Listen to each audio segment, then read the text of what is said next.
into our second segment, which is going to be talking about Jayson Tatum and the comments that he's had on his recent interview. So obviously, like with the regular season on a bit of a pause, like that leaves room for a lot more stories and to be unfolded, and a lot more sources coming out with news and quotes from all sorts of players and all sorts of outlets. And one of those things is Jayson Tatum's comments on himself in an interview and what he thinks about himself every single time he steps on the court.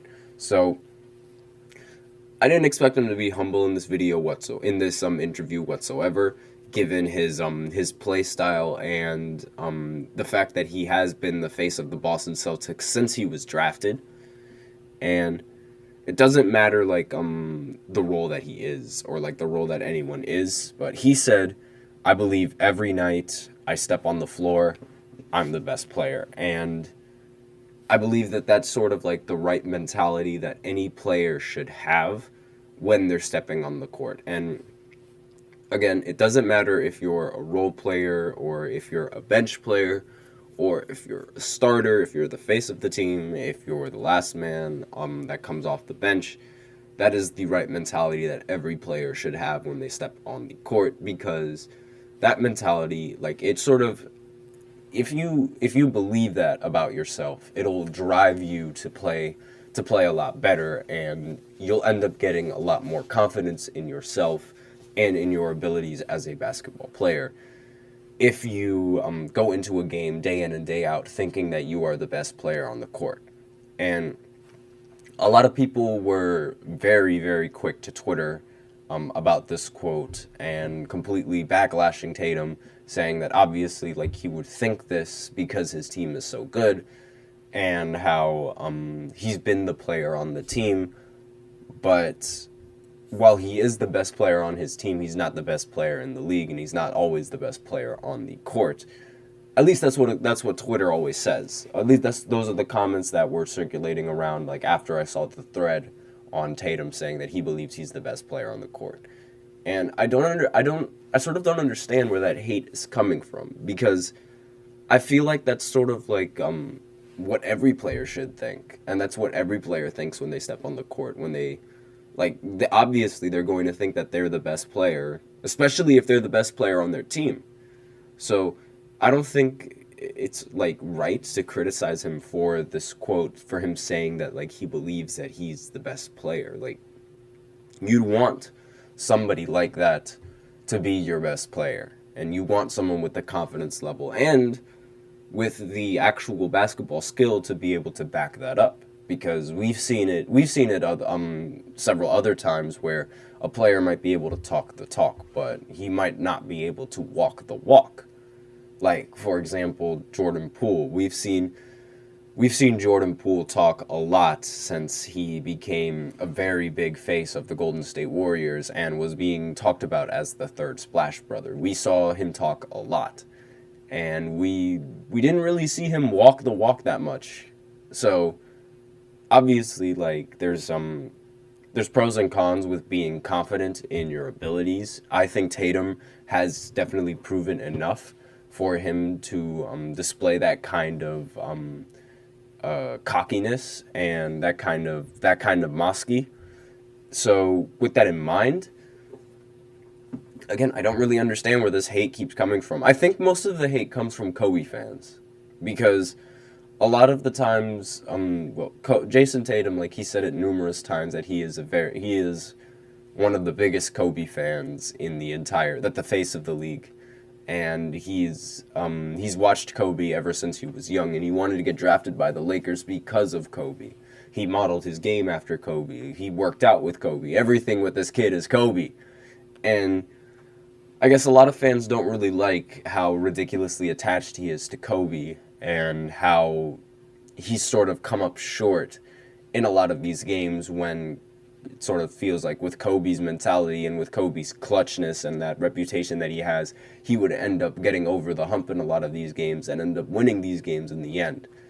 And he hasn't really done that yet, despite being in numerous positions to be able to do that. So a lot of players that confess to liking Kobe, there's a lot more stipulation because a lot of the fans, they hold Kobe to a very high regard.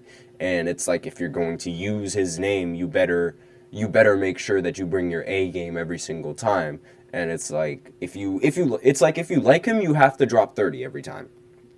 And it's unfair because he's had several games where he didn't end up dropping 30, or he ended up shooting a lot more shots than he ended up scoring points. And as a Kobe fan, like, I'm not blind to that. I'm not blind to any of those games. Like, those games definitely happened. So, and not only that, another thing that doesn't necessarily help him is the fact that he lost his first finals appearance.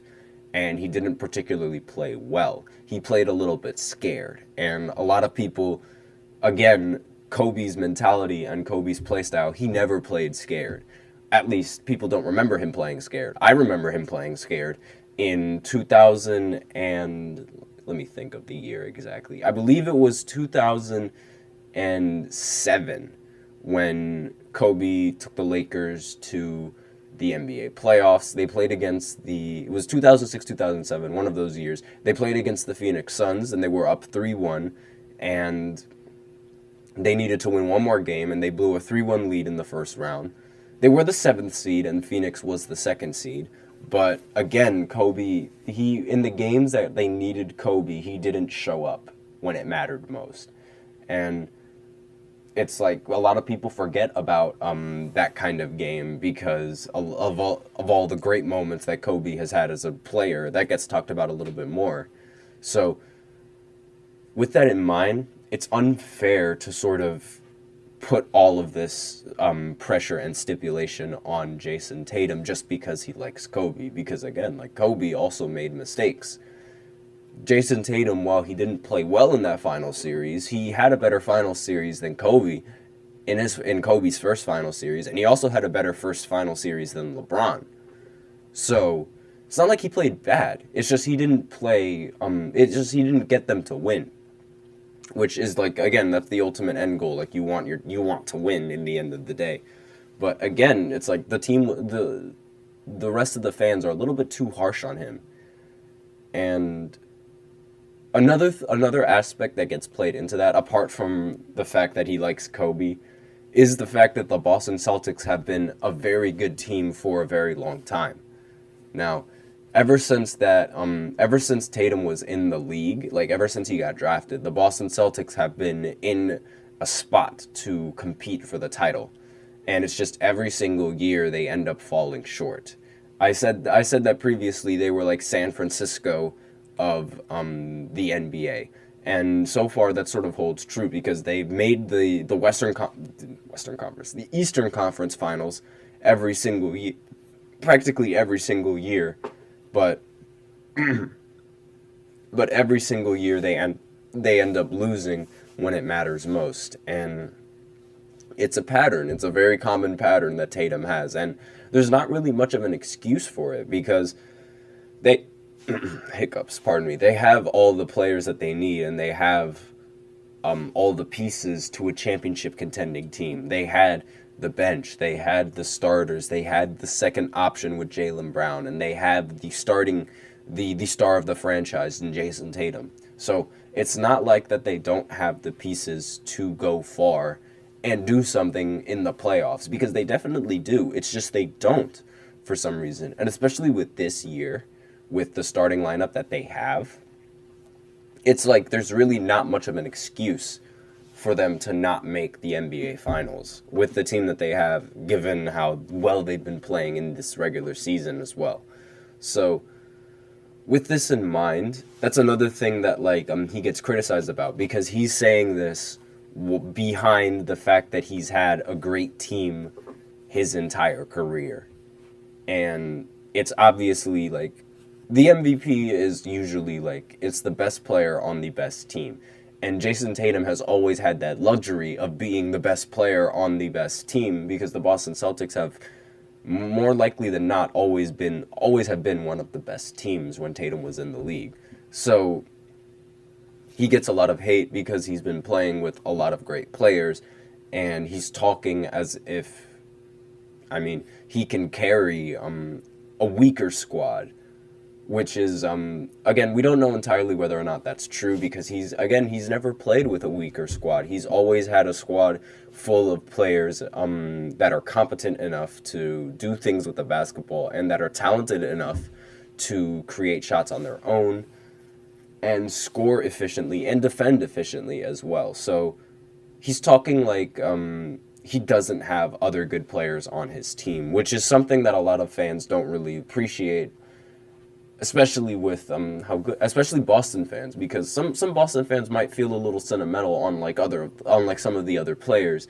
Like, again, they might love the fact that Tatum is confident, but at the same time, it's sort of like he's putting more emphasis on himself being the reason why the Celtics are so successful, rather than his team being good as well.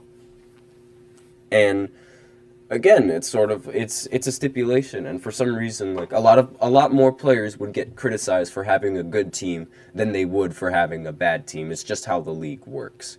But I just wanted to touch up on that and my opinions on it. I personally don't think that Jayson Tatum is the best player in the league. I think he has the best team in the league, but the best player, no, I don't think he's the best player. He is the best player on the best team, though, and really that's sort of the only thing that you really need to say that you're the best in the end, because if you're the best player on the best team, there's nothing that anyone can really say about you if you end up winning. But that's the problem with him. He doesn't end up winning in those games. So until he does, I don't think it's safe to call him the best player in the league. Until unless something happens where the Boston Celtics, they somehow get worse, but he still keeps their team afloat, then maybe he'll have an argument. But right now, it might sound a little disrespectful, but he's sort of in that same category as Paul Pierce was when he was in the league. It's like Paul Pierce was a small forward, with the Boston Celtics. The Boston Celtics, they were a great team in the East, but while he was the best small forward on his team and he was the best player and the best scorer, there were other small forwards around his time that were better than he was. Like, for example, Kevin Durant. There was also LeBron James. Tracy McGrady, while he wasn't a small forward, he was 6'8", so he was also one of the players getting a lot more talk than Paul Pierce. Same with Kobe Bryant. He's in that mid-tier of sort of like he's good. He's really, really good. And he's elite, actually. You know what? That's what he is. He's elite, but he doesn't really get talked about as much, simply because of the fact that he's on the Boston Celtics and the fact that they're a great organization and a great team. So there's not really much that needs to be talked about now. He just needs to do it. He needs to win. And that was the same story with Paul Pierce. He needed to win. And being in the shadow of great small forwards like LeBron James and Kevin Durant, it's not really easy. But with that, we're out of time for the second segment, so we're going to go into the third segment where I talk about why Kevin Durant chose to go to the Brooklyn Nets instead of joining the Knicks in 2019, because there was a new updated information on why he ended up choosing the Nets as opposed to choosing the Knicks. So I will go ahead and explain a little bit more of that after this short break.